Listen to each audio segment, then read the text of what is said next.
He made the birds to sing and bells to ring when I gave him my heart.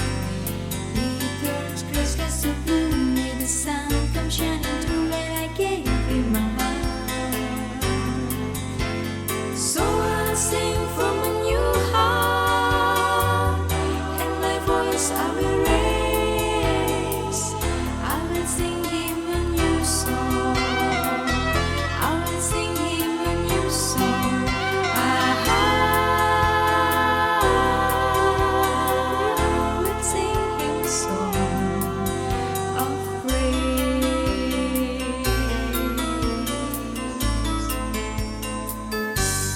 He brought hope back to me, set my soul free when I gave him my heart.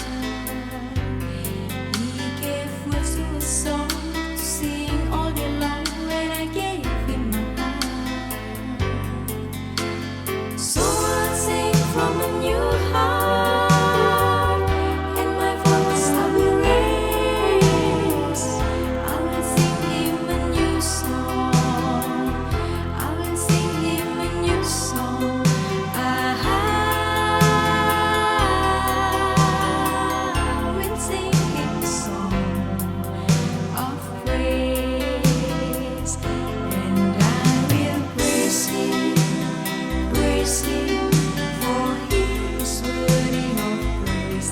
I will sing to him in worship all through the day, and I will praise him, for he is worthy of praise. Jesus, who is Lord of all, is worthy to be praised. And I will thank him, for he is worthy of praise. I will sing to him in worship all through the day, and I will thank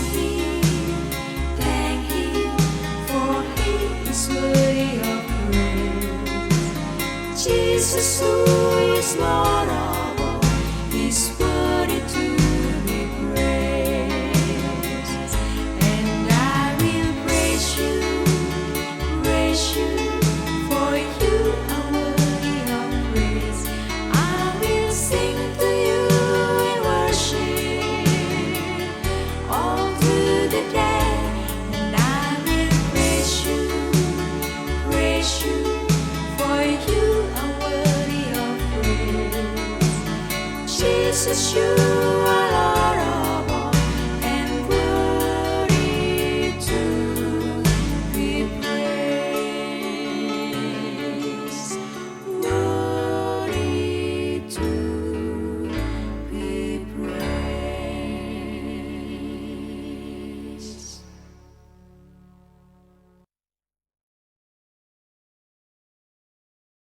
B'Shem Ha'af, Ve'aben Ve'ruach Kodesh, Ha'Elohim Echad, di dalam nama Bapa dan Putra dan Roh Kudus, Allah yang Esa, Amin. Shalom, selamat malam. Kita kembali Bible Study dan kita akan belajar tentang filsafat. Kita mempelajari filosofi cinta, ahvah, dan chesed. Apa bedanya dari kedua kata ini? Kita akan mempelajari bersama-sama karena kitab suci kita bukan sekedar kitab suci, bicara mengenai moralitas bukan, tetapi juga merupakan sumber dari ilmu filsafat. Dan kita akan mempelajari kitab suci dengan berfilsafat. Dan yang menjadi bahasan bagi kita malam ini mengenai Biblical Hebrew Philosophy of Love. Kata pertama adalah ahavah, yaitu cinta sebagai perasaan dan afeksi dari cinta itu. Love as feeling. Nah, ini sebagai kata dasarnya. Dan kemudian ada chesed. Kalau ahavah itu love as feeling, chesed itu adalah love as deed. Cinta dalam belas kasih perbuatan nyata. Jadi ada orang mencintai tapi cuman di batinnya. Ada orang mencintai cuman ada di pikirannya. Tetapi kalau chesed, jenis cinta dalam belas kasih dan perbuatan yang nyata. Saya menulis di situs Harapan Pagi Biblika mengenai kasih cinta dalam bahasa Yunani. Itu ada 8 macam. Ada agape yang dianggap tertinggi, cinta tanpa syarat, cinta yang ilahi, kasih Tuhan kepada manusia. Kemudian ada philia, cinta persahabatan, sahabat sejati, persaudaraan atau phileo. Kemudian ada storge, cinta keluarga, kasih orang tua kepada anak, itu termasuk storge. Kemudian ada cinta eros, cinta romantis yang memiliki nafsu, hubungan asmara, gairah fisik. Kemudian ada ludos, cinta bermain-main, filtrasi. Ini seperti orang pacaran, cinta monyet, godaan, senang-senangan doang. Nah itu ludos. Kemudian ada fragma, cinta dewasa, cinta yang berkomitmen, yang kemudian masuk ke dalam tahap pernikahan yang bertahan lama. Ada komitmen di situ. Kemudian ada philautia, yaitu cinta kepada dirinya sendiri, self-love, kadang mengarah kepada narsistik. Kemudian ada mania, cinta obsesif atau posesif. Kadang-kadang hubungan ini gara-gara mania jadi toksik, ada kecemburuan yang berlebihan. Alkitab kita, baik Perjanjian Lama maupun Perjanjian Baru, para penulisnya adalah orang-orang Ibrani, yang walaupun Perjanjian Baru itu ditulis dalam bahasa Yunani, tapi penulisnya adalah orang-orang Ibrani, orang-orang Yahudi. Jadi mereka walaupun menulis dalam bahasa Barat, tetapi sebenarnya pikirannya masih pikiran Timur. Nah, kita belajar pada filsafat Timur, filsafat Ibrani, yang walaupun di Perjanjian Baru menggunakan bahasa Yunani. Nah, itulah yang membuat kita gereja-gereja karena merasa bahwa Perjanjian Baru ditulis dalam bahasa Yunani, kemudian Alkitab Perjanjian Baru dibaca secara mindset Barat. Nah, kadang-kadang ini menjadi apa yang ditulis di dalam Perjanjian Baru menjadi bergeser maknanya. Maka di sini kita akan mempelajari cinta atau kasih dalam bahasa Ibrani. Kalau tadi bahasa Yunani ada 8 macam kata cinta atau kasih, kalau dalam bahasa Ibrani ada 10 macam kata cinta atau kasih. Tetapi untuk keterbatasan waktu tentu saja saya nggak bisa membahasnya semua. Ini saja saya milih 2 aja. Bahannya sangat panjang sekali sehingga harus saya pecah menjadi 2. Nanti saya akan memaparkan pada sesi yang pertama, kita bertanya jawab, terus nanti lanjut ke sesi yang kedua supaya Anda nggak bosan karena bahannya panjang, siap-siap kita akan overtime. Ibu Helda, siapkah? Siap, Bu. Oke. Baik, yang pertama sebagai kata dasar, cinta dalam perasaan atau kata yang umum, yaitu ahava. Cinta dalam artian yang luas, kemudian ada hesed, cinta yang penuh pengorbanan, cinta dalam perilaku yang nyata, kemudian ada rachamim, ada chen. Keempat hal ini penting sekali. Ini mencakup kasih Allah.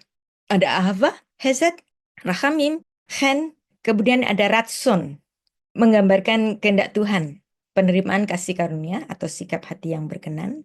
Kemudian ada hazak, cinta yang melekat, terikat dengan kasih. Kemudian ada havaf, cinta yang lembut, kasih sayang yang mendalam, dalam perhatian yang sangat istimewa. Kemudian ada dot. Dot itu bisa dibaca David, Daud. Itu juga bisa dibaca dot untuk cinta yang romantis, cinta yang punya hasrat. Kemudian ada raya, kasih asmara yang objeknya adalah perempuan. Kemudian ada agava, cinta untuk gairah atau keinginan yang kuat. Tapi tentu saja yang paling penting di sini adalah ahava dan hesed. Kita akan belajar 2 saja ya, karena kalau dipelajari semua itu seperti pelajaran filsafat 1 semester. Dan kalau Anda mau mempelajari mengenai dasar ya, saya bicara mengenai dasar yang singkat, yang judulnya Biblical Hebrews Philosophy of Love. Di sini saya membahas 2 juga, ahava dan hesed. Nanti Anda bisa mendengarnya di channel YouTube saya. Bicara mengenai filsafat cinta dari kacamatanya orang Yunani. Nah, ini ada istilah platonic love. Cinta yang dalam strata tertinggi kata orang-orang Yunani, kata para filsuf Yunani. Cinta yang nggak pakai gairah, cinta yang nggak pakai nafsu. Dalam pemikiran orang Yunani, cinta yang tinggi itu cinta yang nggak pakai nafsu. Nah, ini nanti berbeda. Justru dalam filsafat Timur, filsafatnya orang Ibrani, kalau kamu cinta, tubuhmu bergetar. Tapi kalau orang Yunani bicara tentang cinta yang tertinggi itu cinta yang nggak melibatkan gairah tubuh. Tapi kalau orang Ibrani itu justru mengatakan bahwa kalau cinta itu tubuhmu bergetar. Makanya ada kitab yang namanya Kitab Kidung Agung yang nggak bisa diterima, dianggap itu sebagai kitab porno. Padahal itu enggak. Ya, nanti kita akan membedakan bagaimana orang Timur memandang cinta dan filsuf Yunani memandang cinta. Ya, sebelum kita masuk ke filsafat Ibrani, kita masuk ke Yunaninya dulu yang menganggap platonic love sebagai cinta dalam strata yang tinggi. Yang adalah konsep cinta yang bersifat spiritual, intelektual, yang tidak melibatkan hubungan fisik atau seksual. Istilah ini berasal dari filsuf Yunani Plato, khususnya dalam karya Simposium yang membahas berbagai bentuk cinta termasuk eros dalam artian nafsu. Orang Yunani menganggap eros itu dosa. Tapi kalau orang Ibrani enggak. Kalau kamu cinta, tubuhmu bergetar. Kalau nggak ada gairah itu nggak cinta, kata orang Ibrani. Jadi cinta platonis itu menjadi hal yang sangat bertentangan. Tapi sebenarnya kita nggak perlu mempertentangkan itu. Dan sebelum itu kita bicara cinta platonis yang dipandang sebagai bentuk cinta yang murni, berlandaskan penghormatan, intelektualitas, dan keindahan jiwa. Konsep ini mengajarkan bahwa cinta bukan hanya soal ketertarikan fisik, tapi juga menemukan nilai dan kebaikan yang lebih tinggi dalam hubungan manusia. Dalam tulisan-tulisan Plato, eros itu dianggap sebagai keinginan yang hanya mencari keindahan. Jadi di situ makanya ada kalau kekasih itu ya carinya eros. Makanya ada orang menganggap platonic love itu cinta yang dalam bentuk tinggi. Cinta jenis platonik ini tidak memerlukan timbal balik. Ini adalah jenis agape. Tapi kata agape sebenarnya dianggap oleh para rasul itu sebagai kata yang menggantikan kata ahava sebenarnya. Nah, jadi ini perbedaannya. Karena yang menulis Kitab Perjanjian Baru adalah orang Ibrani, maka kita perlu mengerti cinta, mengerti agape yang ditulis di dalam Perjanjian Baru itu dalam mindsetnya orang Ibrani. Bukan dalam mindsetnya Platonik atau para filsuf Yunani. Maka penting bagi kita untuk mempelajari bagaimana orang Timur ketika bicara mengenai cinta. Jadi cinta platonis, cinta dalam hubungan emosional dan intelektual yang mendalam. Kemudian cinta yang merupakan persahabatan murni tanpa motif seksual. Kemudian cinta platonik itu digambarkan sebagai kekaguman terhadap kepribadian, pemikiran, atau nilai-nilai seseorang. Jadi itulah kira-kiranya cinta platonik. Karena gereja-gereja pada perkembangan gereja-gereja bahkan sampai abad pertengahan lebih fokus kepada bahasa Yunani, maka kemudian ada pandangan juga bahwa cinta itu justru yang merusak pelayanan dari para imam. Ada satu novel yang cukup terkenal, judulnya Vita Brevis. Nah, Vita Brevis ini juga menjadi kajian saya ketika saya membuat disertasi. Vita Brevis ini bicara mengenai tokoh perempuan yang bernama Floria. Floria ini adalah mantannya Santo Agustinus. Floria ini membaca satu karya yang ditulis oleh Santo Agustinus yang berjudul Confession. Confession itu seperti biografi dari Santo Agustinus, yang dimana dia menganggap bahwa cinta masa lalunya dengan perempuan itu sebagai suatu kekotoran. Dan kemudian ketika si perempuan ini yang namanya Floria, saya rasa ini Floria ini adalah tokoh imajiner ya, tapi menarik juga namanya juga novel. Jadi mungkin si penulis novel ini membayangkan, mungkin nggak sih Santo Agustinus dulu itu punya pacar atau punya kekasih yang sampai mereka itu punya anak yang bernama Adeodato. Nah, jadi di sini perempuan ini merasa ditinggalkan oleh Santo Agustinus. Karena Santo Agustinus mau membaktikan dirinya untuk gereja. Dan si Floria ini menganggap, kamu nggak adil. Gara-gara kamu cinta Tuhan, kamu kok jadi ninggalin aku. Tuhan nggak adil. Kamu ninggalin aku dan anakmu hanya untuk Tuhan. Kenapa kok sampai ada pemikiran bahwa cinta hubungan laki-laki dan perempuan itu dianggap kotor? Karena dianggap cinta laki-laki dan perempuan itu melibatkan gairah fisik. Nah, gairah fisik itu menurut pemikiran cinta platonis tadi itu kan dianggap bahwa erotik itu adalah jenis cinta yang rendah. Nah, ini bedanya. Makanya novel yang ditulis oleh Justin Gardner ini sangat menarik ya. Walaupun saya yakin ini adalah kisah imajiner karena buat saya ya seorang perempuan seperti Floria yang hidup pada zaman kira-kira abad keempat zamannya Santo Agustinus. Yang namanya literatur itu nggak banyak, nggak seperti hari ini. Percetakan banyak, terus kemudian ada PDF, ada internet, sehingga siapapun bisa mengakses. Tapi kalau zaman dahulu, yang namanya literatur gereja itu nggak bisa keluar dari gereja. Dan orang seperti Floria ini nggak akan bisa mungkin membaca tulisannya Santo Agustinus. Kecuali dia sama-sama laki-lakinya yang kemudian menggambarkan, oh kira-kira dulu mungkin nggak sih Santo Agustinus itu punya kekasih dan kemudian menuliskan kisah imajiner seperti itu yang dimana perempuan ini memberikan gugatan kepada Santo Agustinus untuk menggugat Santo Agustinus yang melepaskan tanggung jawabnya sebagai seorang kekasih dan sebagai bapak dari bayi atau anak yang mereka lahirkan dari buah cinta mereka. Nah, jadi novel dari Vita Brevis ini merupakan kontradiksi dari cinta itu sendiri. Karena apa? Karena Perjanjian Baru dibaca sebagai cinta platonis, cinta dalam pandangan Barat yaitu filsafat Yunani. Maka penting bagi kita untuk mempelajari cinta dalam filsafat Ibrani. Memang cinta itu harus ada paradoks ya, selalu ada paradoksnya. Karena kita hidup di dunia yang sudah nggak sempurna lagi karena kejatuhan manusia di bumi. Cinta itu selalu ada paradoks. Termasuk Alkitab itu punya paradoks. Cintanya paradoks. Tuhan begitu mencintai manusia habis-habisan, tetapi manusia yang dicintainya ini bisa melenceng kemana-mana. Dia bisa menyembah ke ilah-ilah lain. Menyembah ke hal-hal yang sangat tidak senonoh. Anda pernah nonton film cinta? Atau drama Korea kayak atau apapun. Kalau misalnya dalam kisah cinta itu I love you and you love me. Bosen nggak sih? Bosen. Kisah cinta itu baru seru banget kalau I love you and you love someone else. Nah itu baru seru.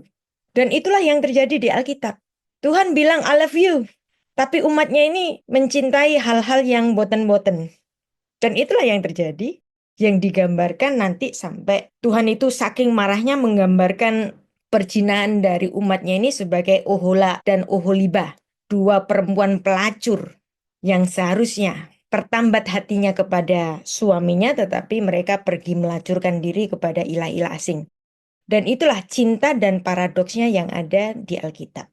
Makanya karena Alkitab juga tidak menganggap bahwa gairah dari tubuh orang yang mencintai ini tidak dianggap kotor, maka ketika Tuhan marah kepada umatnya yang menyembah ilah-ilah lain, maka Tuhan menggambarkan kekotoran itu sebagai kekotoran seorang pelacur.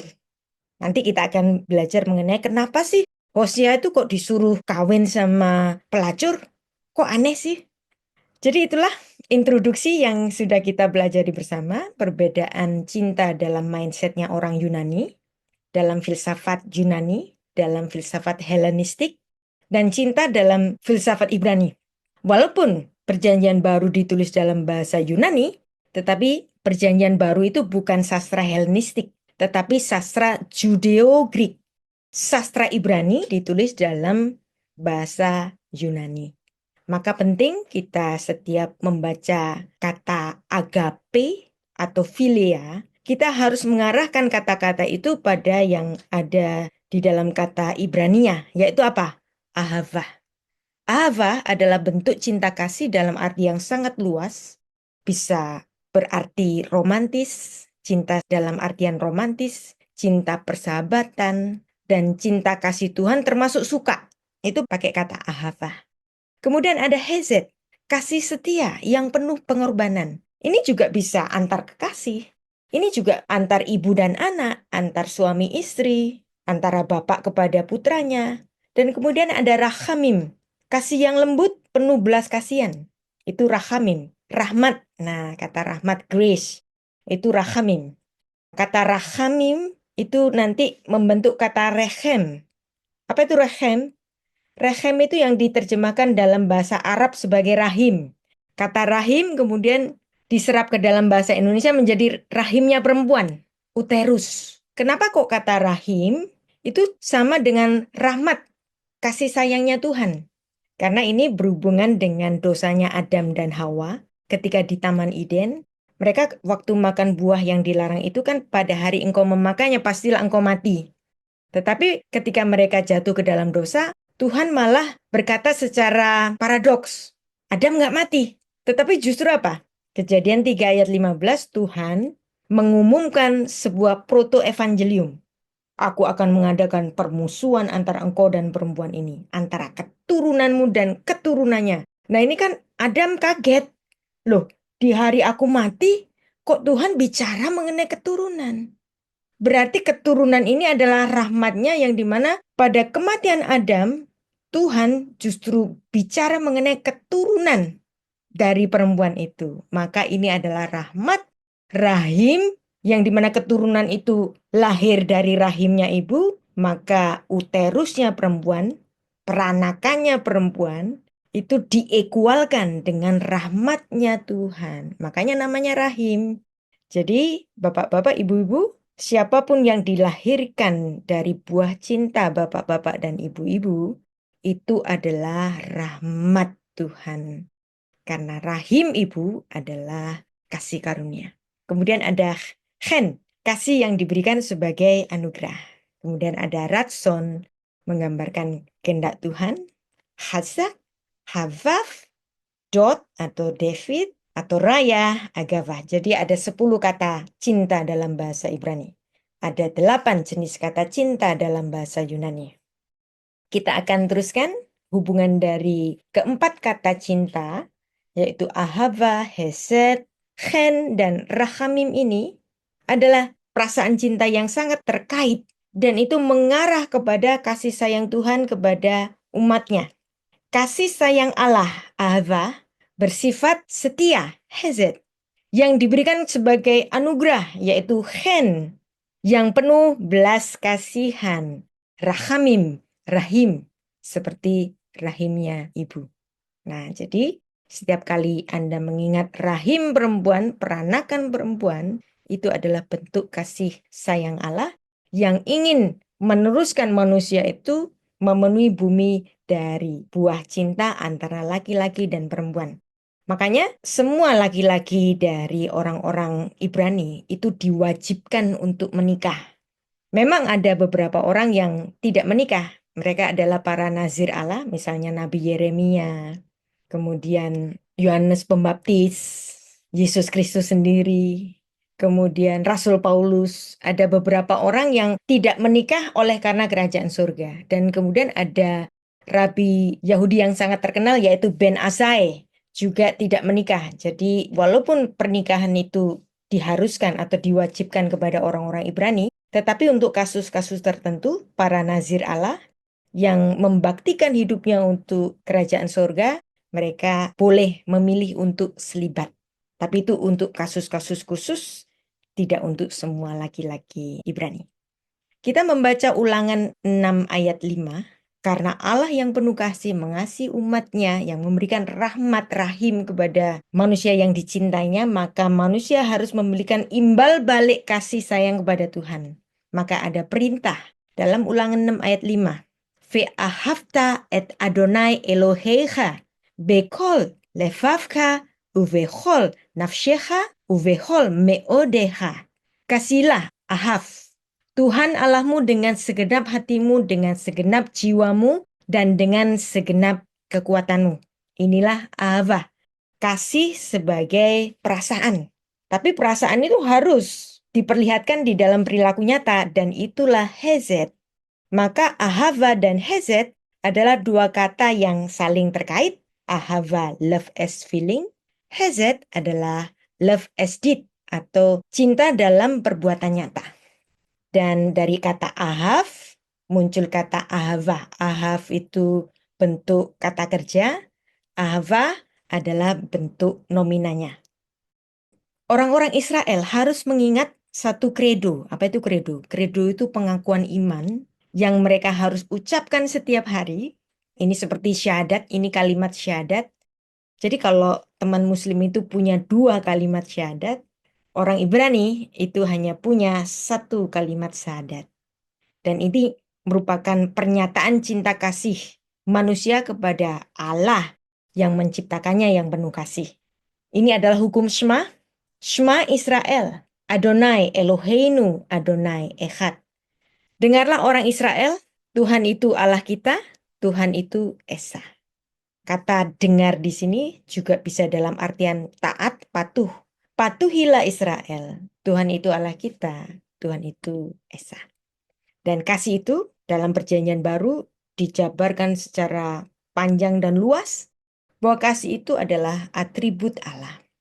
Kasih sayang Tuhan terhadap manusia yang berdosa yang seharusnya mati secara kekal di dalam dosanya, maka Tuhan memberikan satu penebusan yang sudah Tuhan tampakkan simbolnya itu sejak di Taman Eden. Ketika Adam berdosa seharusnya dia mati, tetapi Adam tidak langsung mati, Adam masih diberikan kesempatan, bahkan diberikan keturunan kepada istrinya melalui rahimnya itu.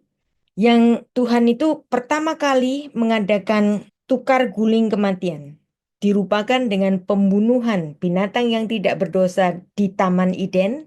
Yang ini merupakan lambang bahwa satu saat nanti akan ada kematian pengganti yang dilakukan oleh Allah sendiri. Allah inkarnasi dalam Yesus Kristus. Dan kemudian Yesus Kristus melakukan penebusan.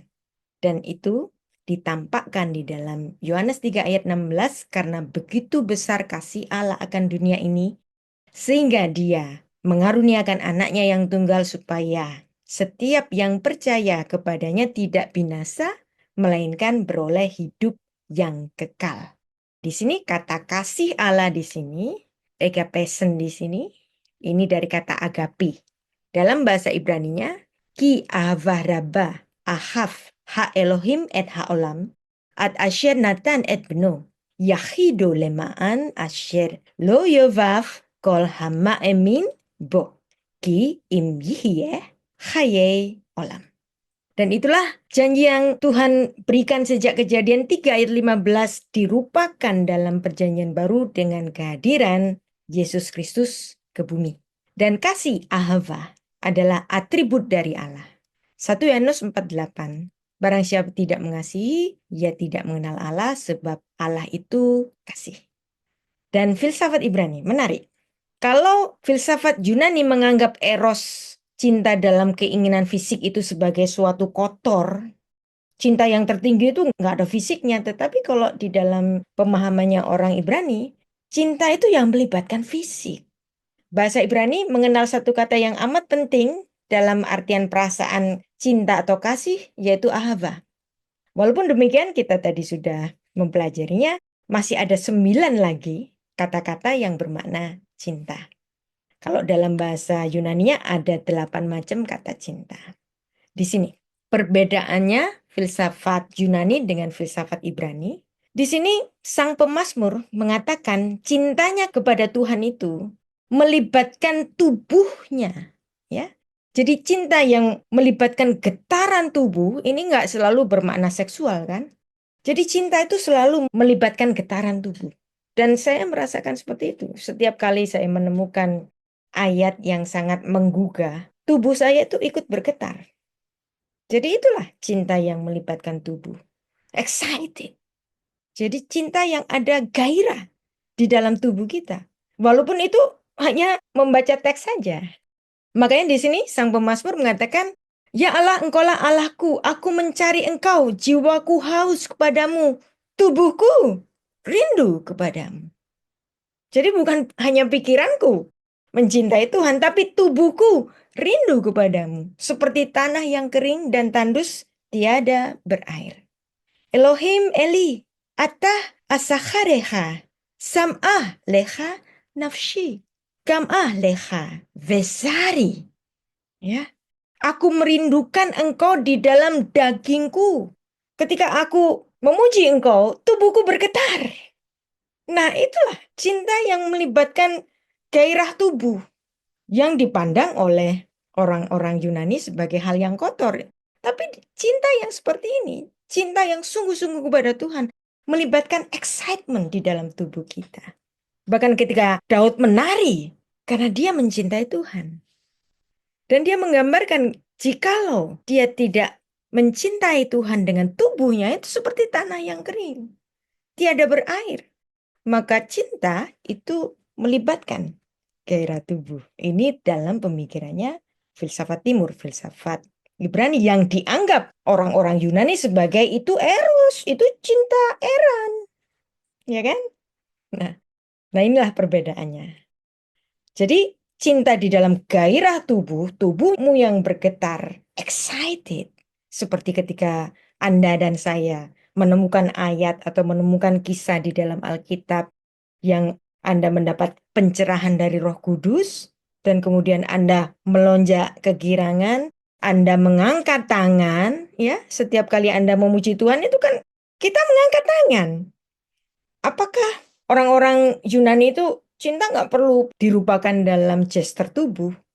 Tetapi kalau orang Ibrani itu cinta itu selalu di dalam gestur tubuh. Makanya kemudian ada satu kisah cinta yang menggambarkan cinta antara Allah dengan umatnya, itu digambarkan cintanya sang gembala kepada gadis sulam, yang dimana gadis sulam ini adalah perlambangan dari umat Tuhan yang setia kepada gembala, yang dia tidak terbeli cintanya walaupun digoda oleh Salomo. Nah, jadi ini menarik. Kidung Agung itu adalah cinta segitiga antara si gadis sulam yang menjadi tokoh utama dari Kidung Agung ini, yang dia sudah punya kekasih, sang gembala di kampungnya.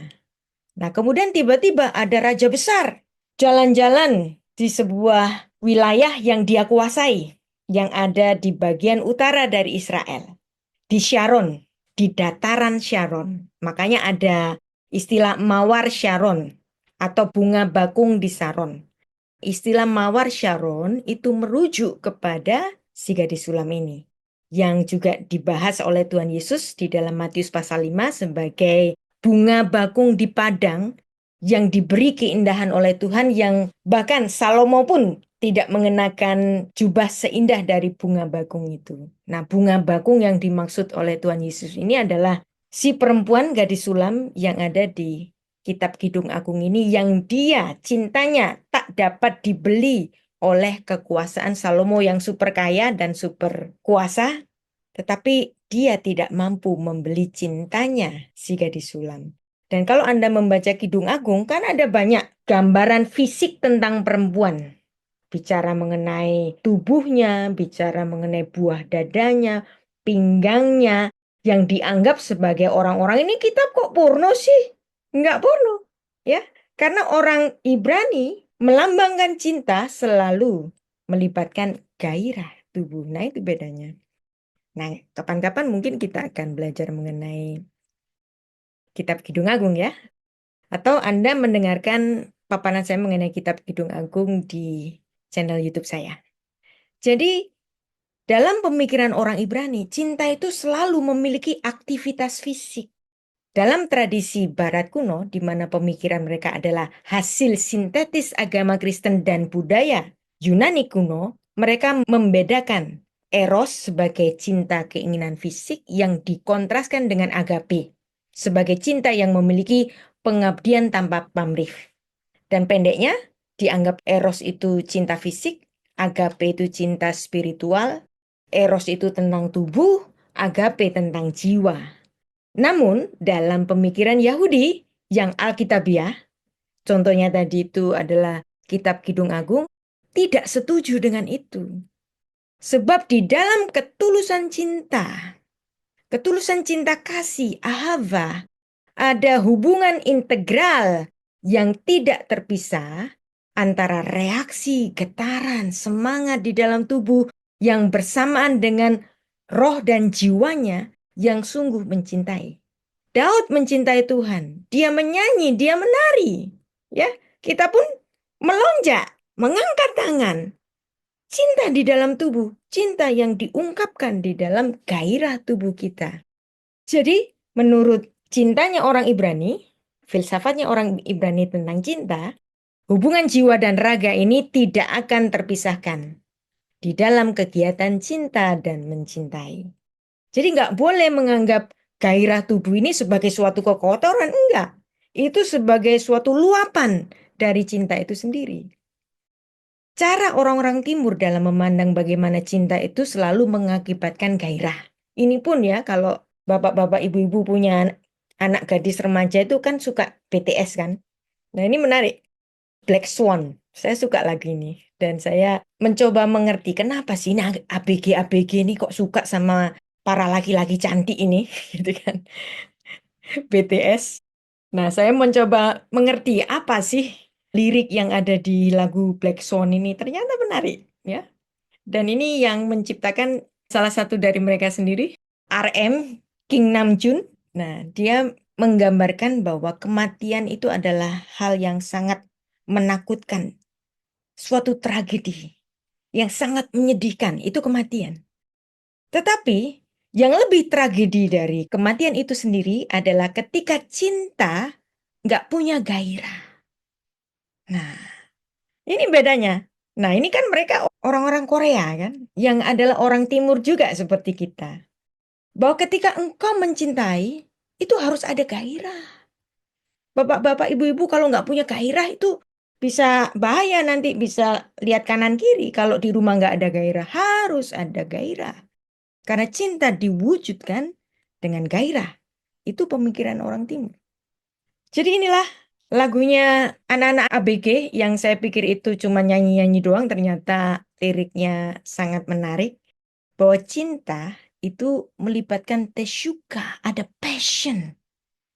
Kalau cintamu nggak ada passion, bapak-bapak, kalau bapak-bapak sudah kehilangan passion kepada istrinya, ini lebih menyakitkan daripada kematian itu sendiri. Ini kata BTS dalam lagu Black Swan. Dan saya bersetuju untuk itu. Ketika engkau mencintai istrimu, ketika engkau mencintai suamimu, engkau meluapkannya dengan tubuhmu, dengan senyum manismu, dengan gestur tubuhmu. Karena cinta selalu melibatkan getaran tubuh. Itu pemikirannya orang Ibrani. Nah, ini mungkin Anda lagi akrobat pemahaman pemikiran atau cara pandang, nggak apa-apa. Kita kan sedang belajar filsafat. Filsafat itu bicara mengenai cara pikir, wawasan, pandangan, dan kita sedang mempelajari tentang itu. Jadi, di mana tempat eros dalam pemikiran Yahudi? Nah, untuk memahami ini, pertama-tama kita harus beralih pada suatu teka-teki teologis besar di dalam Yudaisme. Jadi, orang-orang Yahudi. Bahwa kita harus memulainya dari kitab genealogi, yaitu kitab Kejadian, bahwa sejak mulanya Allah Bapa di sorga, yang orang-orang Yahudi itu menyebut Hakados Baruch, Sang Kudus, terpujilah dia. Yang secara alegoris Tuhan itu menggambarkan dirinya sejak perjanjian lama sebagai suami Baal bagi umatnya. Tuhan itu sudah menggambarkan dirinya sebagai Baal. Tetapi orang-orang Israel cari Baal yang lain. Baalnya dewa-dewa Kanaan, Baalnya orang-orang Kanaan. Jadi ini artinya istrinya Allah sedang selingkuh dengan suami orang yang lain. Nah, makanya selalu ada penggambaran bahwa umat yang menduakan Tuhan, dia sedang melacurkan diri. Seperti seorang istri yang sedang melacurkan diri. Dan sejak perjanjian lama berkali-kali Tuhan menggambarkan dirinya sebagai suami. Contohnya di sini. Yesaya 54 ayat 5. Sebab yang menjadi suamimu Baalayik, dari kata Baal, dia adalah yang menjadikan engkau Tuhan semesta alam, namanya yang menjadi penebusmu. Ia adalah yang Maha Kudus, Allah Israel yang disebut Allah seluruh bumi. Ki va'alaik osaik Adonai Sevaot Smo Vegoalek Kedosh Israel Elohei Kol Haaretz Zikare. Jadi Alkitab menggambarkan Allah sebagai suami dan umat ini sebagai jemaat korporat yang menjadi istrinya. Kalau jemaat ini nggak setia kepada Allah Israel, itu seperti sedang menyelingkuhi Tuhan. Karena Allah adalah suami dari umat, maka seringkali penggambarannya ketika si istri, yaitu umat Tuhan, menyembah ilah-ilah lain itu dianggap sebagai penyembahan rohani. Maka Alkitab kita betul-betul kitab yang monoteism. Gak boleh kamu punya ilah-ilah yang lain. Itu seperti menduakan Tuhan. Dalam perjanjian baru pun demikian. Tuhan Yesus menggambarkan dirinya sebagai mempelai laki-laki. Yohanes 3 ayat 29. Yang empunya mempelai perempuan ialah mempelai laki-laki. Tetapi sahabat mempelai laki-laki berdiri dekat dia. Yang mendengarkannya sangat bersukacita mendengar suara mempelai laki-laki itu. Itulah sukacitaku sekarang, sukacitaku penuh. Siapakah yang dimaksud dengan sahabat mempelai laki-laki?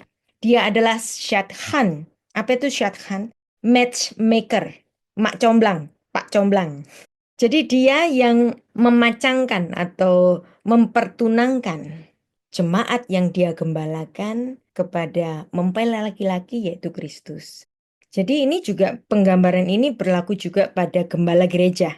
Gembala gereja walaupun nanti dia juga termasuk sebagai mempelai perempuan, tapi dia dalam hal ini memiliki tugas sebagai syadchan, sebagai merit broker yang mempersiapkan mempelai perempuan kepada sang mempelai laki-laki.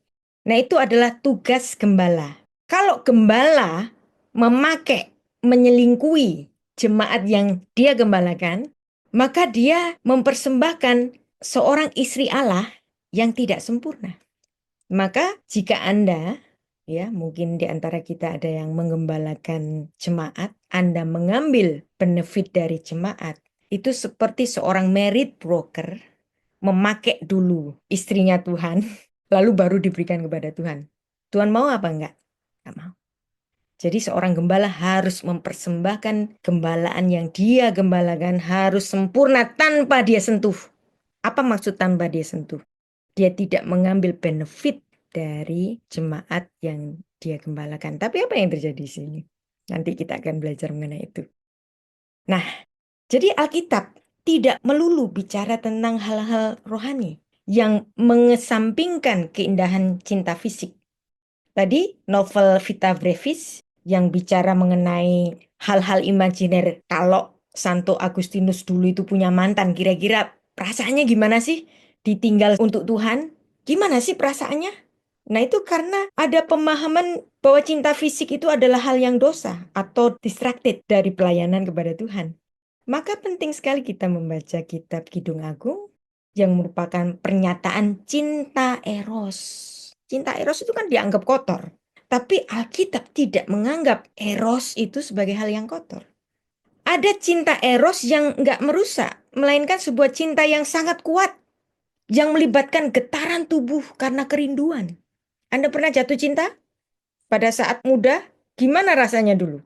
Apakah itu kotor? Kan nggak selalu kotor, ini perasaan. Aku mencintai dia, aku ingin dia jadi istriku. Apakah itu kotor? Enggak dong. Ya, cinta itu indah, makanya ada Kidung Agung. Jadi ini bedanya cinta platonis dengan cinta Kidung Agung. Cinta yang ada di kitab Kidung Agung. Kidung Agung 8 ayat 6 ini menarik. Talurah aku seperti meterai di hatimu, seperti meterai di lenganmu. Karena cinta kuat seperti maut, gairahnya gigih seperti dunia orang mati. Nyalanya seperti nyala api, seperti nyala api Tuhan. Shall have faith ya. Jadi cinta, kalau benar-benar cinta sampai seorang laki-laki itu berani mengorbankan nyawanya sendiri. Nah makanya menarik ini. Kitab Kidung Agung yang para polemikus muslim itu menganggap kitab Kidung Agung sebagai kitab porno. Tapi bagi orang-orang Yahudi, kitab Kidung Agung yang katanya porno itu justru dibacakan pada hari raya yang paling besar di antara hari raya yang lain. Apa kira-kira hari rayanya? Apa hari raya terbesar dari orang-orang Israel ini? Yang melebihi hari raya yang lainnya.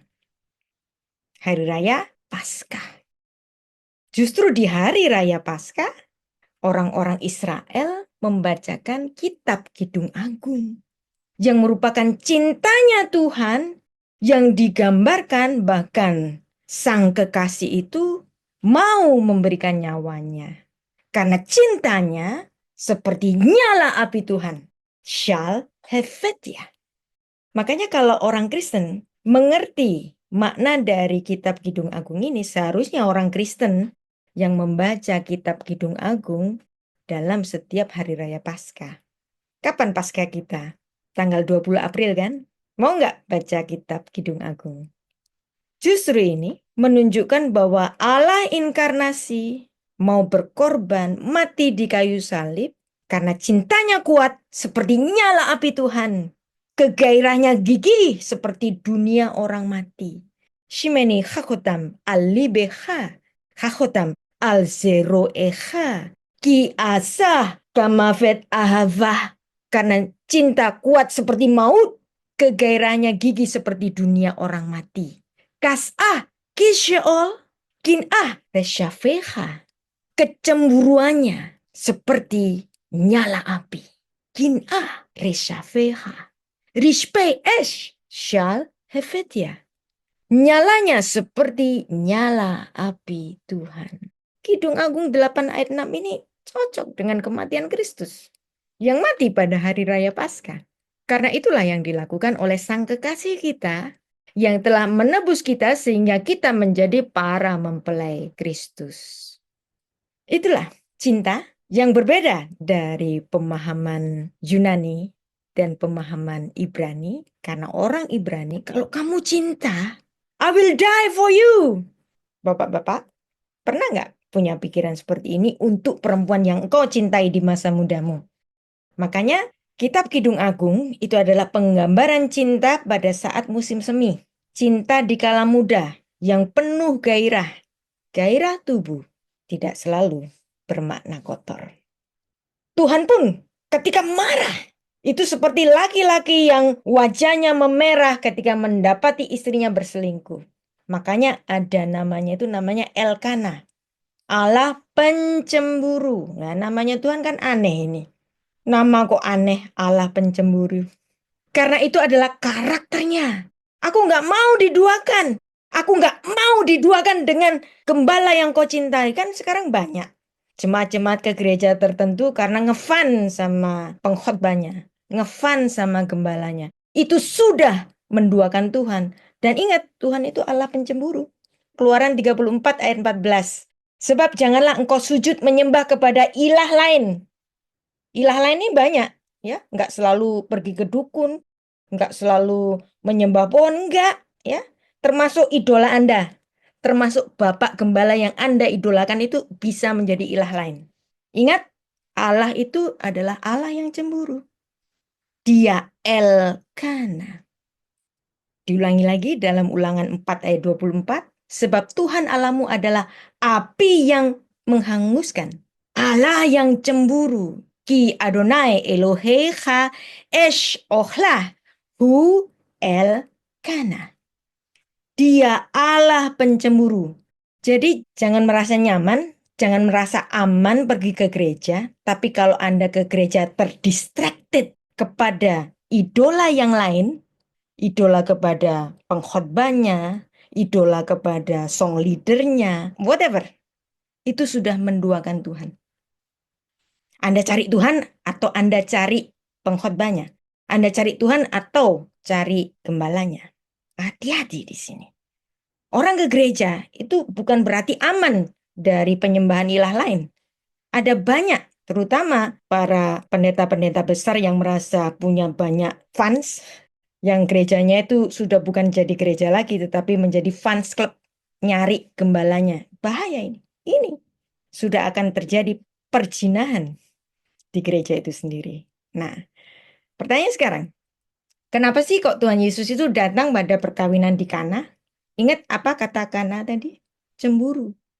Kana bahasa Yunaninya zelos. Dari kata zelos muncul kata jealous, cemburu.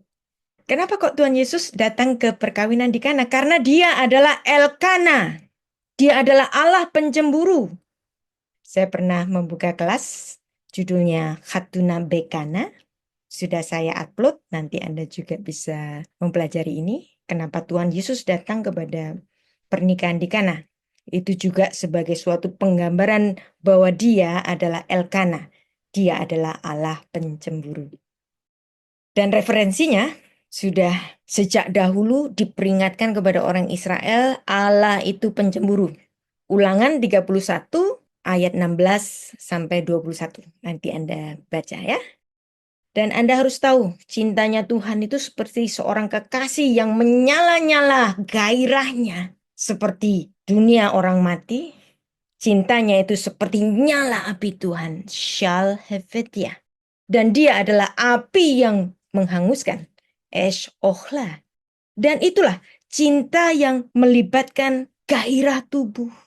Laki-laki yang mencintai istrinya, tubuhnya bergairah. Nggak ada cinta itu di dalam pikiran, nggak ada. Kalau engkau cinta, engkau akan melakukan dengan tanganmu, dengan kakimu, dengan segenap tubuhmu. Untuk menyatakan cintamu kepada istrimu, kepada anakmu, kepada keluargamu. Itulah cinta. Cinta ada di dalam perilaku, makanya ada dua macam cinta yang kita pelajari. Ahava, cinta di dalam perasaan. Hesed, cinta di dalam perbuatan nyata. Nah, jadi ini juga Rasul Paulus selalu melibatkan tubuhnya ketika dia mencintai. Nah, ketika ada kecabulan, itu juga akibat dari mencintai, tetapi mencintai di dalam konotasi negatif yang menduakan Allah. Dan ada banyak sekali cinta. Dan cinta selalu melibatkan tubuh. Itulah kita sudah mempelajari. Ada dua macam cinta yang selalu berkaitan. Ada cinta perasaan, ada cinta di dalam perilaku. Jadi ahava, rasa, ada hesed, perilakunya. Cinta nggak boleh dipendam. Kalau cinta hanya dipendam, bukan cinta. Itu masih separuh cinta. Ketika engkau mencintai, engkau menunjukkannya di dalam perilakumu yang melibatkan tubuhmu.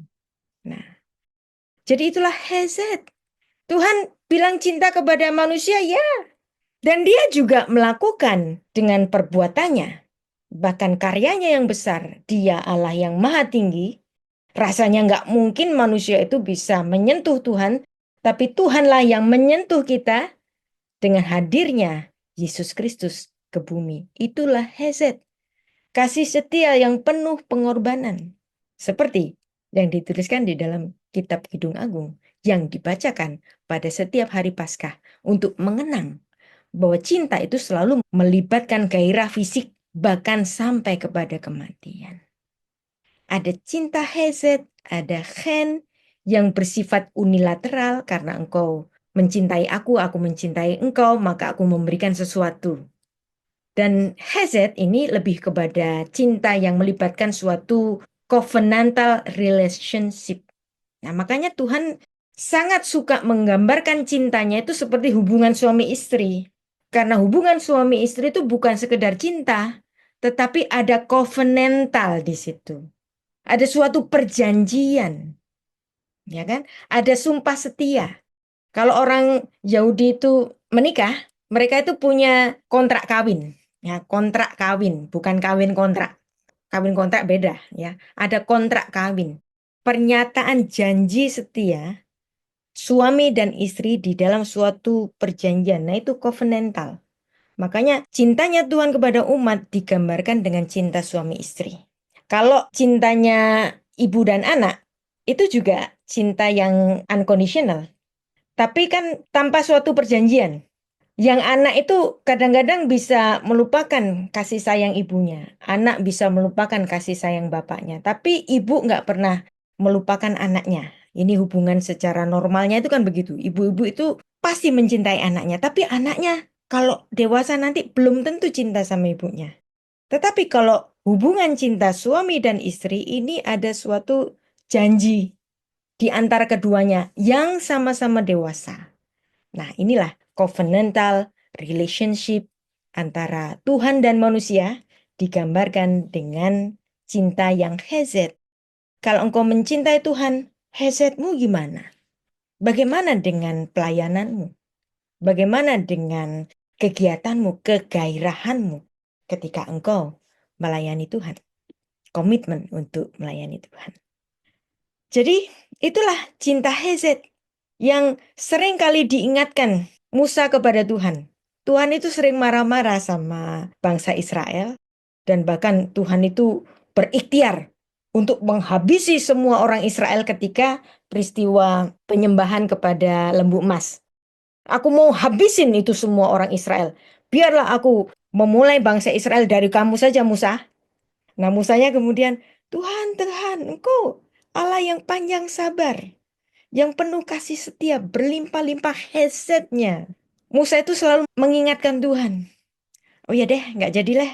Aku nggak jadi marah sama orang Israel. Jadi itulah kegairahan hubungan yang sangat memiliki emosional antara Tuhan dan bangsa Israel yang Musa itu seringkali mengingatkan Tuhan. Bukankah engkau hesed? Bukankah kasih sayangmu itu seperti seorang bapak yang sangat panjang sabar? Kita baca di sini salah satu dari pernyataan Musa kepada Tuhan, Keluaran 34 ayat 6. Berjalanlah Tuhan lewat dari depannya dan berseru, Tuhan, Tuhan, Allah penyayang dan pengasih, panjang sabar, berlimpah kasihnya, chesed-nya dan setianya. Vayavor Adonai al-Panav, Vayikra Adonai Adonai el-Rahum vechanun erek apayim. Panjang sabar, erek apayim, menarik. Erek itu panjang, apayim itu hidung. Tuhan yang panjang hidungnya. Kalau kita hari ini ngomong panjang hidung itu kan Pinocchio, tukang bohong, itu kan dongeng Pinocchio. Tapi kalau Alkitab memandang Allah itu hidungnya panjang. Kenapa kok kesabaran Allah itu digambarkan dengan hidungnya panjang? Karena marah dalam bahasa Ibrani itu af itu menghidung. Kenapa kok menghidung? Bayangin kalau Anda marah, maka nafas Anda akan tersengal-sengal. Anda akan menarik nafas dengan cepat. Nah, itu namanya menghidung. Tapi, ya, kalau seorang ibu saking sayangnya kepada anaknya, misalnya anak yang dicintainya yang masih berumur 5 tahun itu mecahin sebuah guci yang amat mahal dan antik. Apa yang dilakukan oleh ibu itu ketika anaknya memecahkan guci mahal, antik?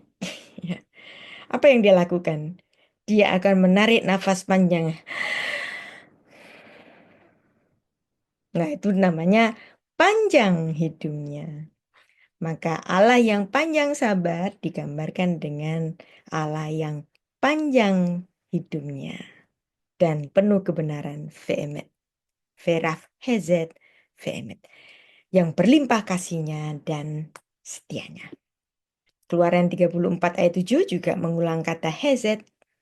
Kata hezet kita baca ya. Yang meneguhkan kasih setianya hezet kepada beribu-ribu orang yang mengampuni kesalahan pelanggaran dosa tapi tidak sekali-sekali membebaskan orang yang bersalah dari hukuman, yang membalaskan kesalahannya kepada anak-anaknya dan cucunya, kepada keturunannya ketiga dan keempat.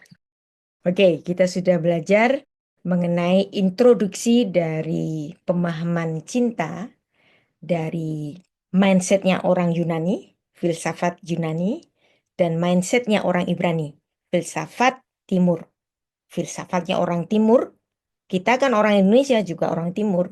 Tadi saya juga memberikan contoh bagaimana orang Korea ketika mencintai. Kalau kamu nggak punya passion di tubuh, bahkan cinta itu lebih menyedihkan dari kematian itu sendiri ketika cinta tidak ada passion. Nah, itu bedanya cinta dalam filosofi Barat Yunani dengan cinta dalam filosofi Timur Ibrani. Baik, kita akan bertanya jawab untuk termin pertama ini. Saya kembalikan kepada Ibu Heda. Silakan.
praise Him, for He is worthy of praise.